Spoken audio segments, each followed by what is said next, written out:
Sir, saan po dito yung papuntang grotto? Open po ba yon? Ah, sige po, tignan ko na lang po. Thank you po.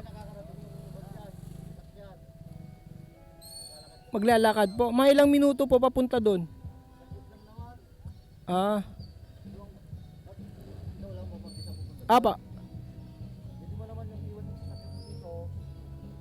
Pero maglakad ka na lang, may hagdan dyan eh. Ah, magkano po yung ano dyan? Ah, dyan na lang. Yeah. Ito na lang.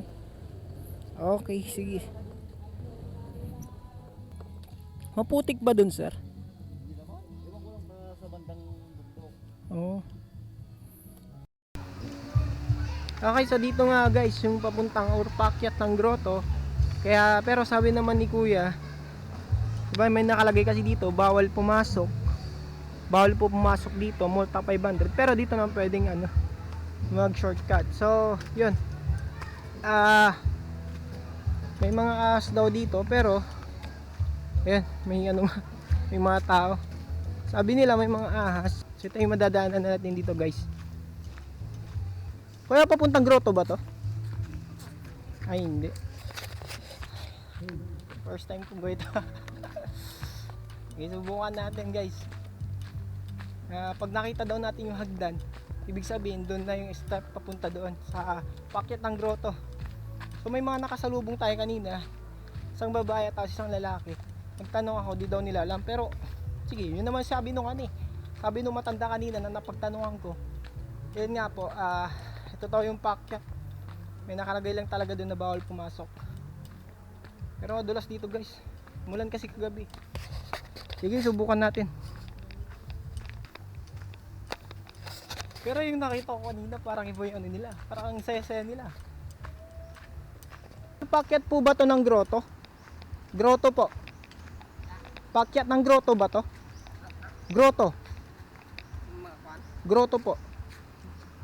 Ay dito. Dun kuya. Ha? May dun ko. May hagdan? Pwede mo ba akong samahan? Bayaran na lang kita. Vlog lang tayo. Okay lang. Saglit lang naman, magpipicture lang ako. Okay lang ba? Dito kuya. Ah, dyan. Yung mga paan, yung mga paan, stop pa. Ah, yung mga stop ba? Tignan natin. Labang ahas dito. Sama mo ko boy ah. Ayan, so anong pangalan mo? Nag-aaral ka pa ba, Daniel? Ba't nga eh? Bakit? Pero taga dito ka. Saan yung bahay mo dito?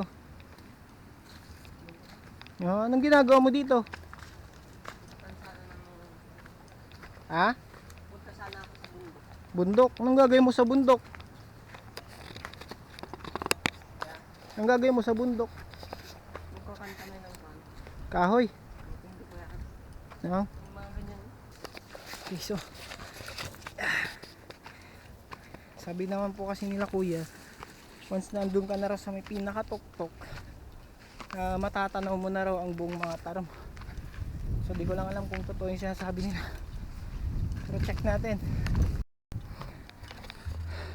Okay, so yun nga guys, dito na tayo sa may grotto. So yun, totoo nga yung sinabi nila, matatanaw mo raw ang halos ano ng mga tarom. So ito na yung grotto. Hindi na siya naayos. Ayan. Okay, so ito yung nakikita ko kanina, kaya na-curious ako kung saan to banda. Okay, yan.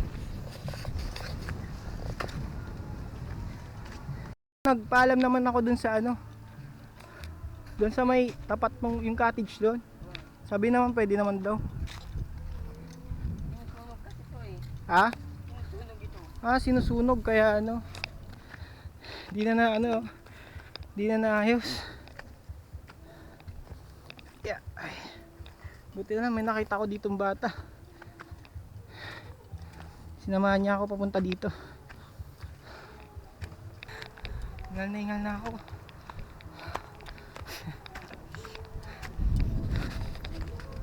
Ayan.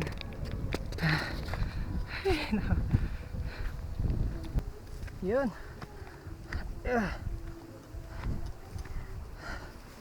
Sakit sa paa. Ayan, so dito na tayo guys. Ito yung sa may church nila. Okay, so ito. Ayan, tanaw na tanaw mo na nga ang bundok ng mga taram. Ay. Ayan. Dito. Ayan, so ito yung simbahan nila. Ito yung simbahan nila, boy, no? Ba't anong nangyari dito? Ba't hindi na ano? Wala na pa. Ano nangyari dito? Patay na. Ha? Patay na. Ah, patay na yung may-ari. Ayan, so patay na yung may-ari ito. Boy, anong pangalan mo para ano? Daniel. Daniel. May cellphone number ka ba? Para kung sakali may mga turistang punta dito, ikaw na lang iti-text. Tapos itur mo sila. Then babayaran ka na. Wala pa. Wala? Okay, so yun nga po guys. Yun nga po ang grotto. So kapag andun na kayo sa may pinakataas, makikita nyo yung ito, yung sa may buong bridge, yung ano, yung daluyan ng tubig dyan. Okay, yung river makikita nyo. Then yeah, di na sila nagpapapasok dito kasi nga daw yung mga pumapasok dito na umaakyat doon hanggang dun sa may papuntang grotto, nagkakalat daw, tapos may mga nanununod pa.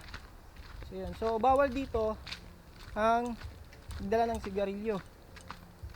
Okay, okay, yung mga may posporo, mga lighter, ganun, bawal daw. So kaya sinara yung doon kasi nga, yun nga, yung nangyari daw doon, sinusunog daw ng mga pupunta doon sa may grotto. Okay.